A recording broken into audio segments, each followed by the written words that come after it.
les Français ont encore du mal à y croire.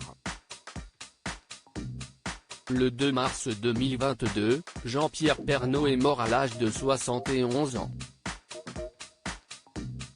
Depuis, nombreux sont les anonymes, mais aussi les personnalités à avoir rendu hommage à l'époux de Nathalie Marquet.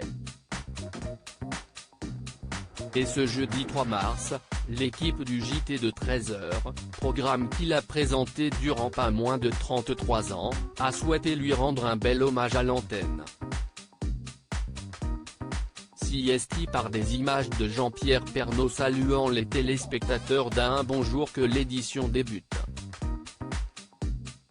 Depuis hier, une ombre plane sur ce journal de 13h, celle de Jean-Pierre Pernaut, qu'il a créé et qu'il a incarné pendant plus de 30 ans et qui donc nous a quittés hier à seulement 71 ans. On pense à lui, à sa famille et cette édition lui est bien sûr dédiée, lance Jacques Legros. Et d'indiquer qu'une grande page sera consacrée au regretté présentateur qu'il était mais pas seulement. La disparition de Jean-Pierre Pernaut nous a tous choqués, poursuit-il avant de donner la parole à des citoyens français qui suivaient le journal de cet amoureux des régions à travers la France. Depuis le printemps dernier, Jean-Pierre Pernaut se battait contre un cancer du poumon.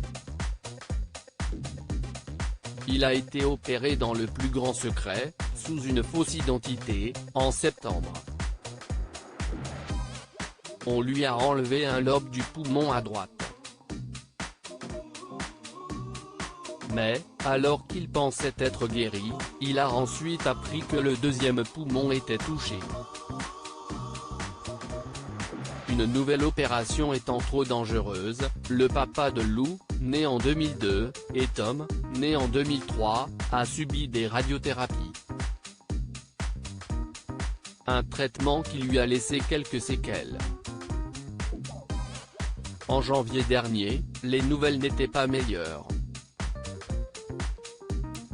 Sur le plateau de Touche pas à mon poste, sa femme Nathalie Marquet a révélé qu'il avait fait 4 mini-AVC pour une raison inexplicable.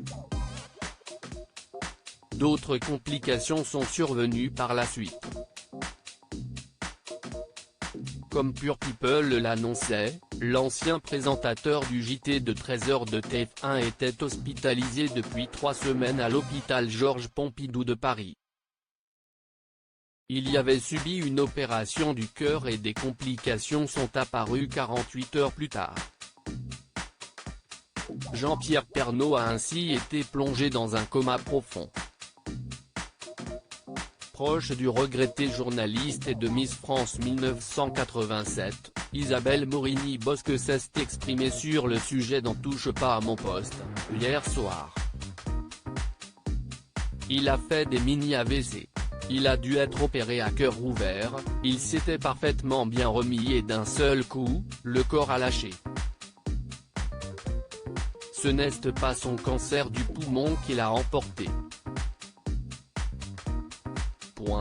CST incompréhensible. CST une agression de tout sur ce corps qui est en train de gagner son combat, a-t-elle notamment confié.